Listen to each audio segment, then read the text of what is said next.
मोदी सरकार मुर्दाबाद। हमारी एकता जिंदाबाद। तानाशाही नहीं चलेगी। इनकलाब इनकलाब।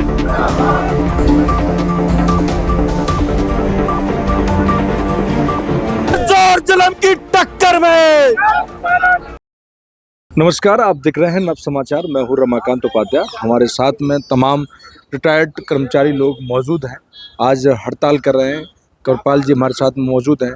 कैसे दिख रहे हैं, क्या आज विषय है, क्या रखा है, किसकी मांग कर रहे हैं आप और आज ज्ञापन देने वाले हैं? ऐसा जी, मैं आपके चैनल के माध्यम से आपको अवगत कराना चाहता हूँ कि आज पूरे हिंदुस्तान में जो 25 मार्च को जो है ना लोकसभा में विधेयक जो पास किया है, उसके विरोध में वो विधेयक रिटायर कर्मचारियों को 8वें वेतन से वंचित रखने का प्रस्ताव है, विधेयक है। अब उसका विरोध पूरे हिंदुस्तान में आज डीसी के माध्यम से मांग पत्र दिया जाएगा। प्रदर्शन और धरना पूरे हिंदुस्तान में दिया जा रहा है। ये सरकार की जो नीति है, हम सरकार से मांग करते हैं कि जो है ना रिटायर कर्मचारियों संघ, जो रिटायर कर्मचारी है पूरे हिंदुस्तान के, क्या महंगाई उन पे लागू नहीं होती? उनका तो बुढ़ापा में जो है ना सभी सुविधा उनको ज़रूरी मिलनी चाहिए। कैशलेस मेडिकल की सुविधा है, वो आज तक सरकार ने नहीं दी। कई वर्षों से लड़ाई लड़ रहे हैं हम जो है ना। पीछे भी हमने 7, 8, 9 को सभी विधायकों को मांग पत्र दिया था अपनी मांग को लेकर के। कॉम्पिटिशन जो 40% कटौती होती है हमारी रिटायरमेंट पर, उसकी कटौती जो रिकवरी है उसको जो है ना 10 साल में ही पूरी हो जाती है, लेकिन सरकार 15 साल तक जो रिकवरी करती है। हम सरकार से मांग करते हैं कि रिकवरी को जल्दी से जल्दी बंद किया जाए। और अभी 7, 8, 9 मार्च को हमने सभी विधायकों को ज्ञापन दिया मुख्यमंत्री के नाम, और फिर भी हम केंद्र की सरकार से, हरियाणा सरकार से निवेदन करते हैं कि हमारा जो प्रदर्शन है, धरना है, इसको विरोध दर्ज कराते हुए जो विधेयक आपने पास किया लोकसभा में उसको वापस करवाने की कृपा करें। अन्यथा पूरे हिंदुस्तान में पूरी जनता इस विधेयक के खिलाफ सड़कों पे उतर आएगी, जिसकी जिम्मेदारी केंद्र की सरकार की होगी, माननीय प्रधानमंत्री की, माननीय वित्त मंत्री जी की होगी, और जो आगे इसका खमियाजा भुगतना पड़ेगा। हरियाणा में कितने कर्मचारी हैं जो कि रिटायर्ड, क्या अनुमान लगा रहे हैं? और आप लोगों को हरियाणा में क्या प्लान है? हमारे जो है ना कई लाखों कर्मचारी हैं, कम से कम 3 लाख कर्मचारी हैं जो रिटायरमेंट हो चुके हैं। जो हमारे ऑन ड्यूटी हैं उनसे भी ज़्यादा कर्मचारी रिटायर हो चुके हैं, लेकिन सरकार इस तरफ को ध्यान नहीं दे रही है। हम जो है 11 मार्च को अभी कुरुक्षेत्र में गए थे माननीय मुख्यमंत्री के आवास का घेराव करने के लिए। वहाँ पर जो है ना प्रदर्शन किया हमने और डीसी को मांग पत्र दिया, और हमने एक डीसी महोदय से हमें जो है ना समय चाहिए टेबल पर बैठ करके बातचीत करने का। ये मांग पत्र हमने कई बार दे चुके हैं। इस मांग पत्र को गौर आपने अब तक कोई नहीं किया, लेकिन हम ये कहना चाहते हैं कि आप लिखित में हमें संगठन को समय दें, कर्मचारी संघ हरियाणा को, रिटायर कर्मचारी संघ हरियाणा को, क्योंकि जो है ना ये मांग बहुत ही लंबी है। इस मांग को लेकर के हम जो है ना आगे संघर्ष करते रहेंगे। ज्ञापन आज किसके नाम दे रहे हैं? आज हम देश के प्रधानमंत्री के नाम, देश के वित्त मंत्री के नाम जो है ना ज्ञापन देंगे, और सरकार को अपना आक्रोश जताएंगे कि ये विधेयक जल्दी से जल्दी वापस होना चाहिए। अन्यथा हमारा आंदोलन जनता के बीच में जाकर के हम जो है इस आंदोलन को बढ़ाएंगे और इसका खामियाजा भुगतना पड़ेगा।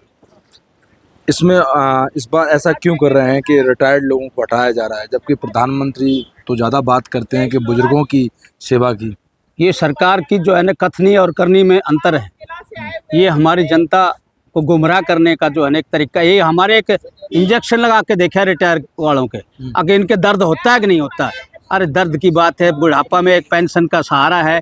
सरकार इस पेंशन को ख़त्म करने की, संशोधन के नाम पे इसको ख़त्म करने की नीति है सरकार की।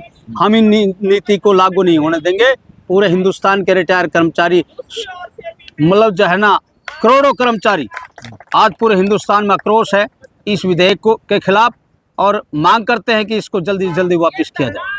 क्या नाम भाई साहब? मेरा नाम मोहम्मद शर्मा है। आज पूरे देश के अंदर जो 25 मार्च को लोकसभा के अंदर ये विधेयक पास किया सरकार ने कि 31 मार्च से 25 से जो है उससे पहले के जो रिटायर कर्मचारी हैं उनको 8वें वेतन आयोग का लाभ नहीं मिलेगा।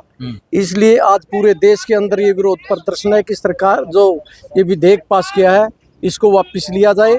सरकार ने जिस प्रकार से 2 भागों में रिटायर कर्मचारियों को बांटने की कोशिश की है और सरकार का ये चरित्र भी रहा है, क्योंकि बीजेपी सरकार ने सत्ता में आने से पहले जो वायदे किए थे उन वायदों को तो निभाया नहीं। इसी सरकार ने 2004 के अंदर भी कर्मचारियों की पेंशन को छीना था। आज ये रिटायर कर्मचारियों की जो इस पेंशन को जो 2 भागों में कर्मचारियों को बांट रहे हैं, तो इसके विरोध में आज पूरे देश के अंदर ये हमारा धरना और प्रदर्शन चला हुआ है। हम ये कहना चाहते हैं कि सरकार की इस दोहरे चरित्र को किसी भी प्रकार से रिटायर कर्मचारी बर्दाश्त नहीं करेगा और रोडों पर आकर के हम इसका विरोध करेंगे और सरकार को इसका खामियाजा भुगतना पड़ेगा। अगर ये नहीं किया गया तो आगे क्या रूपरेखा है? कोई चक्का जाम या कुछ ऐसा सरकार को कैसे आप दिखाएंगे? किसानों की तरह आंदोलन करेंगे? देखिए, किसानों की तरह आंदोलन का हम ये कह रहे हैं कि हर गांव के अंदर हमारे रिटायर कर्मचारी हैं। हम गांव-गांव के अंदर जाकर के उन कर्मचारियों को इकट्ठा करके ब्लॉक स्तर से लेकर के जिला स्तर पर जिस प्रकार आज ये कार्यक्रम है, इस प्रकार से हम लोगों को इकट्ठा करके, चाहे हमें विधायकों को, चाहे हमें स्टेट गवर्नमेंट को घेरना पड़े या लोकसभा के अंदर जंतर मंतर पर कोई धरना प्रदर्शन करना पड़े, लेकिन हम सरकार की इस विधेयक को बिल्कुल निरस्त करवा करके रहेंगे। सरकार को वापस लेना पड़ेगा, चाहे कितनी सांसद और विधायकों की तो तनख्वाह द्वारा बढ़ गई है भत्ता से पहले। देखिए, ये तो सरकार का शुरू से वो है कि सरकार के पास जो एक प्रोपगंडा करने का एक साधन है, वो प्रोपगंडा कर रही है कि कर्मचारियों को देने के लिए तो उनके ऊपर बोझ पड़ जाता है। अभी कहा कि 2% डीए देने पर यह कह दिया कि सरकार के ऊपर इतने करोड़ का जो बोझ आ गया। और जब एक निरस्त उन्होंने जो वहाँ पर सत्ता ने और विपक्ष के दोनों लोगों ने थपथपा करके वहाँ पर 24% की बढ़ोतरी कर ली है, तो इस सरकार का चरित्र है शुरू से ही और इसका जो मेहनत कश है। और आप वोट तो बीजेपी को ही देते हैं सरकार ने बीजेपी को दिया, लेकिन सत्ता से पहले तो बीजेपी का चरित्र अलग था कि जब सत्ता में नहीं आए थे तो उन्होंने बड़े बड़े वायदे किए थे कि हम बुजुर्गों का सम्मान करेंगे। आज जो सम्मान करें वो आज आपके सामने है। तो इसलिए वोट लेने के टाइम तो उनकी अलग नीति होती है, लेकिन जब सत्ता में आ जाते हैं तो उनके अलग वो नीतियाँ आ जाती हैं। जी, क्या नाम है साहब? मैं सुरेश नोरा आपके चैनल के माध्यम से कहना चाहता हूं कि जो आज प्रदर्शन रिटायर कर्मचारी संघ कर रहा है अपनी मांगों को लेकर के, हम सर्व कर्मचारी संघ पूरे प्रदेश में इसका समर्थन करता है और कहना चाहते हैं जो विधेयक पार्लियामेंट में सरकार लेकर के आई है वो निरस्त हो, और नहीं तो 20 मई को पूरे देश के अंदर सरकार की पॉलिसी के खिलाफ कर्मचारी, पेंशनर, किसान, मजदूर सभी मिलकर के इन नीतियों के खिलाफ बड़ा आंदोलन सरकार के खिलाफ सभी लोग करेंगे। ये मैं कहना चाहता हूं और कहना चाहता हूं ये बात कि यदि पेंशनर की बात को नहीं सुना गया, हम इसको सर्व कर्मचारी संघ ने पहले भी एक आंदोलन दिया है कि सर्व कर्मचारी संघ हरियाणा गांव की ओर। रिटायर्ड कर्मचारी संघ हरियाणा द्वारा पेंशन वित्त विधेयक 2025 को वापस लेने की अपील के संबंध में आज ज्ञापन दे रहे हैं, जो कि प्रधानमंत्री और वित्त मंत्री के नाम होगा। उनका कहना है कि जो रिटायर्ड हैं आज क्या उनके दर्द नहीं होता, क्या उनके लिए ये महंगाई लागू नहीं होती, तमाम ऐसे मुद्दे, ऐसे विषय उनके लिए क्या उठते हैं। तो आज हमारी सरकार जिस प्रकार से जो विधेयक पास किया है उसको सरकार, भाजपा सरकार तुरंत प्रभाव से उसको वापस ले, नहीं तो 20 मई को हम बड़े स्तर पर एक धरना प्रदर्शन करेंगे, जो कि दिल्ली का घेराव करेंगे, जिसमें पूरे देश से लोग पहुंचेंगे और हर वर्ग का व्यक्ति पहुंचेगा, हर कर्मचारी पहुंचेगा, मजदूर पहुंचेगा, किसान पहुंचेगा। उनका कहना है रिटायर्ड से संबंधित हमें जो पेंशन मिलती है उसमें जो 8वां भत्ता लगेगा उसमें हमें भी मिलना चाहिए। देखना होगा कि इनका किस प्रकार का रुख होगा, सरकार क्या इस विधेयक को वापस लेगी। जब तक के लिए देखते रहें नव समाचार विभाग खबर हर समय। नमस्कार।